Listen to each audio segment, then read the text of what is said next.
ये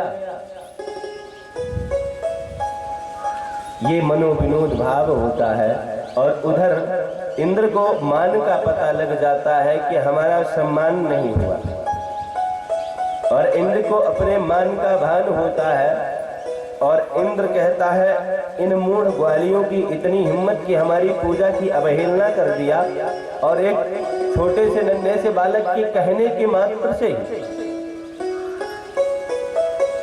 वो गिरिराज की पूजन करने चले गए। इंद्र अहंकार से भर गया और शामवर्तक नामक मेघ को भेजा। शामवर्तक नामक जो मेघ है, इसकी व्यवस्था है कि एक हाथी की सूंड के बराबर इसकी धारें होती हैं, और प्रलय काल में यही मेघ बारिश करता है जब प्रलय होता है। एकादश स्कंद में इसका बहुत अच्छे से वर्णन है प्रलय काल का। गणम शामवर्तकम नाम मेघानां चान्तकारिणाम् इंद्रः प्रचोदयत् क्रुद्धो वाक्ये चाहमनन्युतः। जाओ समस्त ब्रज को पानी से डुबो दो, अभी इनको पता चल जाएगा। कहता है इंद्र, अहो श्रीमदात्मानं गोपानां वनगोचरान, इन वनगोचरों की हिम्मत तो देखो। ये इंद्र को आईना दिखा रहे हैं, इंद्र का अपमान कर रहे हैं, अर्थात इनको कृष्णम मर्त्यम उपाश्रिता एचा चक्रु देव हेलनम, वो मनुष्य कृष्ण की छोटे से बालक की बात मान करके हम देवता की अवहेलना कर रहा है। बाचालम बालिशम स्तब्धम, मूर्ख है, उनको ये पता नहीं है। अज्ञम पंडित मानिनम, अपने को स्वयं पंडित समझते हैं। इंद्र का अहंकार भरा शब्द, भगवान ने कहा तुम चिंता मत करो। और कृष्णम मर्त्य उपाश्रित्या गोपानां चक्रुः रप्रियम। शामवर्तक मेघ आया, प्रवाह अपना वायु का लेकर के आया। वायु के समेत ब्रज में वर्षा मूसलाधार बारिश करने लगा। इतनी बारिश किया कि समस्त गोप गोपाल कहे, कन्हैया कृष्ण कृष्ण महाभागा त्वन्नाथं गोकुलं प्रभो त्रातुमर्हति देवान्नाः कुपिता भक्तवत्सला। हे भक्तवत्सल, हम सब ब्रजों की ब्रजांगनाओं की, ब्रज गोपों की रक्षा करो, और हमारी ही रक्षा मत करो। हम तुम्हारे कहने से ही गिरिराज के पास गए थे, और गिरिराज के पास गए थे, पूजन किए थे, इसमें निमित्त तुम ही हो। अच्छा हो जाए तो साहब सब कहते हैं वाह वाह। अभी कोई कार्य प्रमुखता पूर्वक कर दिया जाए तो कहेंगे भैया तूने ही गलती किया, जा तू ही भोग। कन्हैया ने कहा, ब्रजवासियों तुम परेशान मत हो जाओ, चलो सब मेरे साथ। सब लोगों ने अपना सकट तैयार किया। कन्हैया ने कहा, जिसकी पूजा हमने किया वही हमारी रक्षा करेगा। और है ना गिरिराज भगवान, सभी लोगों ने सकट में सामान रखा। गोप गोपालों के सहित, अपने गायों के सबत्सों के सहित, अजा गावो महिष्यस्या निर्विसंतो बनात बन। भगवान ने, अच्छा एक प्रश्न आ गया इस श्लोक में। अजा मतलब बकरी होती है ना, होती है। अजा गावो महिष्य, महिषी मतलब भैंस होती है। तो क्या भगवान बकरी और भैंस चराते थे? नहीं चराते थे।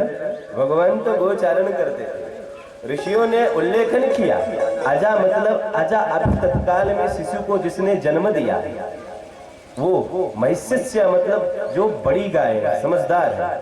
निर्विसंख्यो बनात बनट, ठाकुर जी गोचारण करते। और सभी गायों को आवाहन किया, बछड़ों को जो अपनी मधुर धुन बजाया, सभी आकृष्ट हो गए, और सभी लोग गिरिराज के पावन धरण पे पधार गए। इधर इतना बारिश किया कि सबकी झोपड़ी उड़ाने का खूब प्रयास किया, लेकिन भगवान ने कहा चिंता मत करो। महर्षि अगस्त्य का आवाहन कर दिया, और अगस्त्य महाराज से निवेदन किया, प्रभु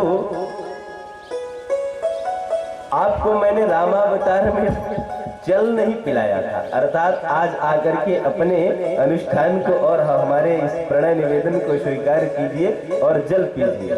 जितना इंद्र ने बारिश कराया, अगस्त बाबा आए, पधारे, चुल्लों में जल लिए, आचमनी करिए, गोविंदाय नमो नमः। ब्रज में धूरी उड़ रही। इंद्र आकर के देखा, कहा कि चला जा करके ब्रज की दशा तो देखें।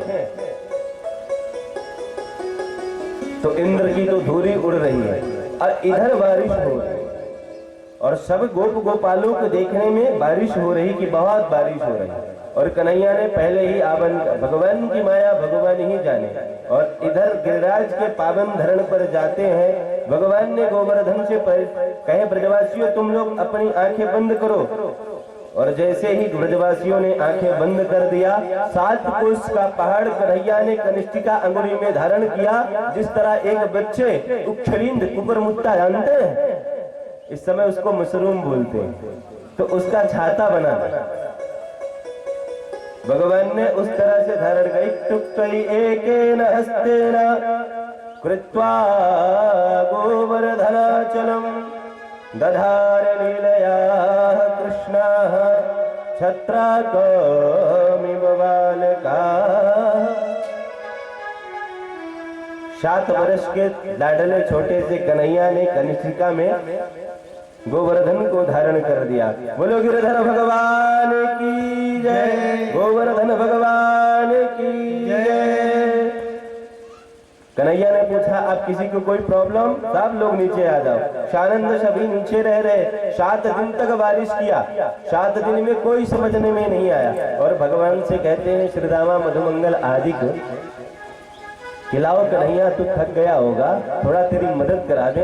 बाबा ने भी कहा। और देखिए, अपने आपको उतनी मेहनत करके नौकरी मिले या आप पद प्रतिष्ठा मिल जाए, उतना खुशी नहीं मिलेगी। लेकिन आपका पढ़ाया हुआ, आपका तैयार किया हुआ शिक्षक का शिष्य और पिता का पुत्र जब कोई बहुत बड़ी उपलब्धि हासिल कर लेता है तो उसका हृदय गदगद हो जाता है। बाबा ने कहा ये तो कोई बड़ी बात नहीं है, गर्गाचार्य जी ने मेरे लाला को पहले ही किया था।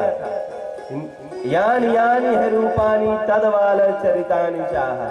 तेरे लाला के तो अनेक अनेक ऐसे कार्य हो गए, तो ये कोई बड़ी बात नहीं है मेरे लाला के लिए। अरे लाला है ना मेरा, कितना सहर्ष सा मंगल हो गया, हृदय गदगद हो जाता है जब कोई पुत्र पिता का अच्छा कार्य करता है। प्रसन्न हो गए सबरे ग्वालवाल। उन्होंने कहा, लाओ कन्हैया तू थक गया होगा, आज 7वां दिन है, इन 7वें दिन में तेरी व्यवस्था को अव्यवस्थित हो रही हूँ, तेरे दर्द हो रहा होगा, लाओ हम भी अपनी लाठी लगा ले। कन्हैया ने कहा, ठीक है। तथा सबरे ग्वालवाल इकट्ठा हुए और लाठी लगाने के लिए जैसे ही उद्यत हुए, भगवान ने कनिष्ठिका अंगुली को थोड़ा सा छोड़ा, सब चुपने गए। अरे कन्हैया तेरे अंदर कहां से आ गया? हम लोग तो साथ में ही रहते थे, माखन की चोरी करते थे, तेरी ताकत इतनी कैसे आ गई? कन्हैया ने कहा, कछु माखन को बल बढ़ो। कहे, अच्छा दारी के तू चोरी करके जो मक्खन खाता था अपनी ताकत बढ़ाने के लिए, बहुत अच्छा किया कन्हैया, तू चोरी किया। और सभी गोप गोपाल एकत्रित हो गए।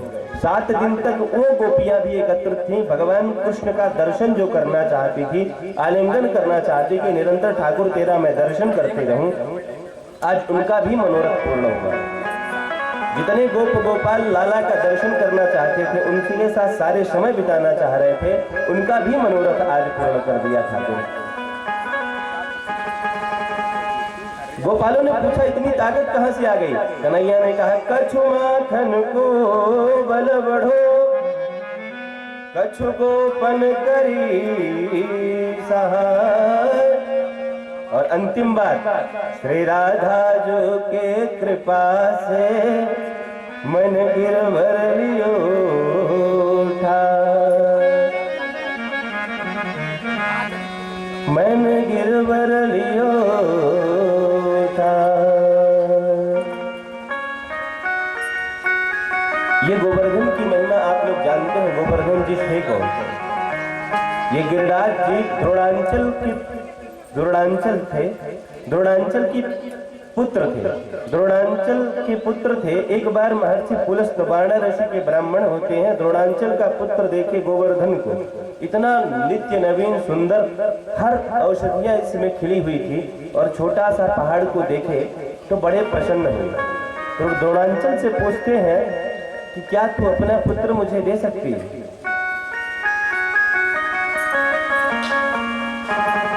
आप अपना पुत्र हमें दे दो तो हम इसमें रह के भजन करेंगे, हम बनारस लेके जाएंगे। अब भला कोई अपना पुत्र देता है क्या? लेकिन ऋषि श्राप से मुख में कुछ आया नहीं, और कुछ नहीं आया तो कुछ बोल भी नहीं पाए। द्रोणांचल बोल पड़ता, द्रोणांचल तो नहीं बोला, लेकिन गोवर्धन बोल पड़ते। गोवर्धन ने कहा, हाँ ऋषिवर हम चलेंगे जरूर, लेकिन शर्त एक ही है, ऋषिवर मैं जहां बैठ जाऊंगा वहां से मैं उठूंगा नहीं। ऋषिवर ने कहा तथास्तु। और महर्षि पुलस्त द्रोणांचल से प्रार्थना करते हैं और गोवर्धन भगवान को उठाते हैं। पर्वत को उठाया और धीरे धीरे चल दिया, और चलने के बाद जैसे ही वृंदावन में आते हैं तो वृंदावन के कुछ करीब आ जाते